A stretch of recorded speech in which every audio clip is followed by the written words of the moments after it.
Hello, நான் இன்றைக்கி super குயிக்கான அதே சமயம் ரொம்ப டேஸ்ட்டான ஒரு லஞ்ச் பாக்ஸ் ரெசிபி தான் சொல்ல போகிறேன். நெய் சாப்பாடும் கூடவே கடப்பலக்கா வறுவலும் எப்படி செய்கிறதுன்னு பார்க்கலாம் வாங்க. வணக்கம்ங்க, நான் மஞ்சு. இதுக்கு ஒரு பாத்திரத்தில் 1 கப் அளவுக்கு பாஸ்மதி அரிசி எடுத்துக்கிறேன். போட்டுட்டு நல்லா கழுவி அரை மணி நேரம் ஊற வச்சுருங்க.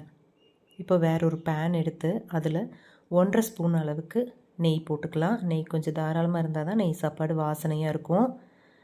அதில் முந்திரி திராட்சை போட்டு கொஞ்சம் செவந்து வந்ததுக்கப்புறமா அதை வேற ஒரு பிளேட்டுக்கு ட்ரான்ஸ்ஃபர் பண்ணிக்கலாம். அதே நெய்யில் பட்டை, கிராம்பு, ஏலக்காய் ரெண்டு போட்டுக்கலாம். போட்டு நல்லா வறுத்துட்டு அதுக்கப்புறமா வெங்காயம், பச்சை மிளகா போட்டு நல்லா வறுத்துட்டு சீரகம், மிளகு இது சர்வ் பண்ணும்போது அழகாக இருக்கும். அங்கங்கே சீரகத்தோட வாசனை ரொம்ப நல்லாயிருக்கும். அதுக்காக நல்லா வதக்கிட்டு இஞ்சி பூண்டு பேஸ்ட் ஒரு 2 டீஸ்பூன் போட்டுக்கலாம்.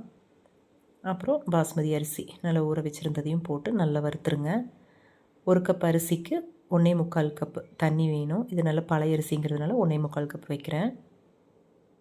போட்டுட்டு தேவையான அளவுக்கு உப்பு பார்த்து போட்டுட்டு மல்லித்தலை கொஞ்சம், புதினா தலை கொஞ்சம் எல்லாத்தையும் போட்டு லிட் போட்டு மூடி வச்சிடலாம். 15 நிமிஷம் வரைக்கும் மீடியம் ஃப்ளேமில் வெந்துட்டுருக்கட்டும். இடையில ஒரு டைம் எடுத்து நீங்கள் கிளறி விடுங்க, அடி பிடிச்சிரும். இப்போது நல்லா கலந்துட்டு நம்ம நெய்யில் வறுத்து வச்ச முந்திரி, திராட்சை, 1 ஸ்பூன் அளவுக்கு நெய் எல்லாத்தையும் போட்டு கலந்துட்டோம்னா சூப்பரான நெய் சாப்பாடு ரெடி. லஞ்ச் பாக்ஸுக்கு அங்கே கொண்டு போய் சாப்பிடும்போது ரொம்ப டேஸ்ட்டாக இருக்கும். இப்போ கடப்பலாக்காய் வறுவல் பார்த்துடலாம். ஒரு சின்ன சைஸ் கடப்பலாக்காய் எடுத்து தோல் சீவிட்டு பொடியை வெட்டி எண்ணெயில் போட்டு பொரிச்சு எடுத்துக்கலாம்.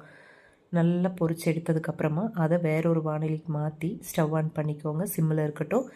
தேவையான அளவுக்கு உப்பு போட்டுட்டு கொஞ்சமாக மஞ்சள் தூள், கரம் மசாலா தூள் கொஞ்சமாக, குழம்பு மிளகாய் தூள் 1 டீஸ்பூன் அளவுக்கு போட்டுக்கலாம். போட்டு நல்லா வறுத்துருங்க. சிம்மில் வச்சு அது வறுக்கும்போது அந்த பச்சை வாசனை எல்லாம் போகும். அப்போ தான் நல்லா டேஸ்ட்டு கொடுக்கும். நல்லா மாவு மாதிரி வெந்திருக்கு. சூப்பரான நெய் சாப்பாடும் கடப்பலக்காய் வறுவலும் ரெடி ஆயிடுச்சு. குழந்தைங்க என்ஜாய் பண்ணி சாப்பிடுவாங்க.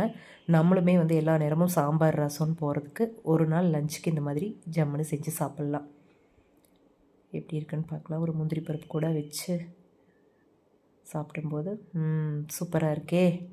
மண் சமையலை சப்ஸ்கிரைப் பண்ணி வச்சுக்கோங்க. லைக் பண்ணி, ஷேர் பண்ணி, கமெண்ட் பண்ண மறக்காதீங்க. தேங்க்யூ.